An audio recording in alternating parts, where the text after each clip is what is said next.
Alright, ladies and gentlemen, ito yung deliverable unit ng Agapea. Okay? Agapea, ito yung sa Kalamba. And kanina nakita natin kung ano yung dressed up model house. Ito naman yung actual na deliverable unit. So pasok tayo. So you have the painted na siya. May mga nakaabang na siya na mga receptacle dyan para sa inyong ilaw. And also, you have the sliding door. Okay? And you have the sliding window that's already glass. And you have the floor. Ang floor natin, naka-tiles na rin siya. Okay? And you have your bathroom here. Yeah. Okay? Tingnan natin yung bathroom. Ito na po yung actual na deliverable na unit sa inyo. Okay. Yung tiles niya, di ba? Kulay puti. I think this one is okay na and maganda na siya. No, so na sa inyo lang kung paano yung atake ng inyong interior design. So pasok tayo sa taas. Okay. So dito sa taas, ito na siya. Baga, painted siya pero wala pa siyang tiles. Kasi dito pagdating sa taas, pwede kang magka-option na gawin mo siyang vinyl tiles.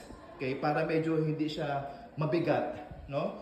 Isa sa mga suggestion natin, vinyl tiles o pwede ring tiles, pero mas maganda na mas magaan yung load para hindi siya magdagdag ng weight.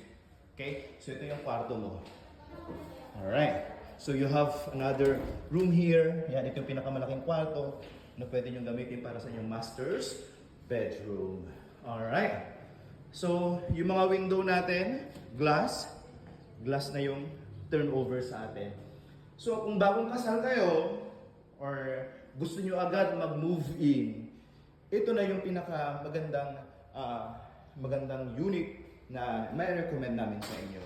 Okay? So, baba po tayo.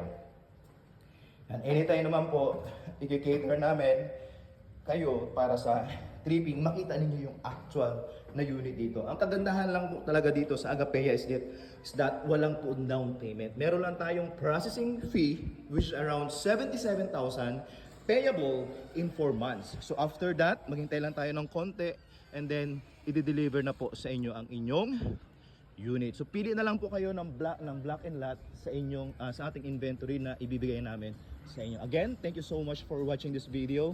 And for more details, message nyo lang ako sa aking mobile number na nakalagay sa aking social media platforms, sa YouTube account, sa aking Facebook pages and also Facebook account, sa aking TikTok account also, and sa iba pang social media accounts natin. Again, thank you so much and hope to receive an inquiry sa inyo. Alright, thank you.